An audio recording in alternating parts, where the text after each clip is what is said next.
ایک شرابی کے یہاں ہر وقت شراب کا دور رہتا تھا۔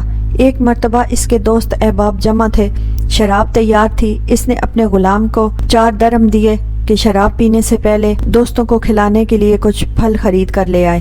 وہ غلام بازار جا رہا تھا کہ راستے میں حضرت منصور بن عمار بصری رحمۃ اللہ علیہ کی مجلس پر گزر ہوا۔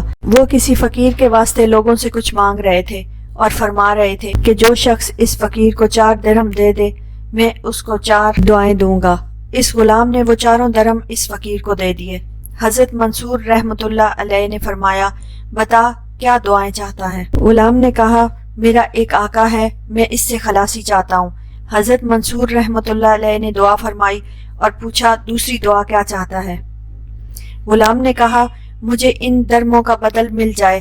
حضرت منصور رحمۃ اللہ علیہ نے اس کی بھی دعا کی، پھر پوچھا، تیسری دعا کیا ہے؟ غلام نے کہا، حق تعالی جل شانہ میرے سردار کو توبہ کی توفیق دے اور اس کی دعا قبول کرے۔ آپ رحمۃ اللہ علیہ نے اس کی بھی دعا کی، پھر پوچھا، یہ چوتھی دعا کیا ہے؟ غلام نے کہا، حق تعالی جل شانہ میری، میرے سردار کی، تمہاری اور یہاں مجمع میں موجود ہر شخص کی مغفرت فرمائے۔ حضرت منصور رحمۃ اللہ علیہ نے یہ دعا بھی فرمائی۔ اس کے بعد وہ غلام خالی ہاتھ اپنے سردار کے پاس واپس چلا گیا۔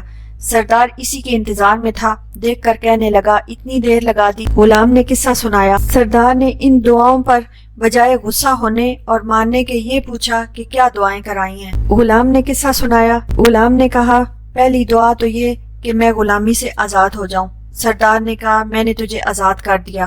دوسری دعا کیا تھی؟ غلام نے کہا، مجھے ان درموں کا بدل مل جائے۔ سردار نے کہا، میری طرف سے تمہیں 4000 درہم نظر ہیں۔ تیسری کیا تھی؟ غلام نے کہا، حق تعالی جل شانہ تمہیں شراب وغیرہ فسق و فجور سے توبہ کی توفیق دے۔ سردار نے کہا، میں نے اپنے سب گناہوں سے توبہ کر لی۔ چوتھی کیا تھی؟ غلام نے کہا، حق تعالی جل شانہ میری، آپ کی، ان بزرگ کی اور سارے مجمع کی مغفرت فرما دے۔ سردار نے کہا کہ یہ میرے اختیار میں نہیں ہے۔ رات کو سردار کو خواب میں ایک آواز سنائی دی، تو نے وہ تینوں کام کر دیے جو تیرے اختیار میں تھے، تو کیا تیرا یہ خیال ہے کہ اللہ وہ کام نہیں کرے گا جس پر وہ قادر ہے؟ اللہ نے تیری، اس غلام کی، منصور کی اور اس سارے مجمع کی مغفرت فرما دی ہے۔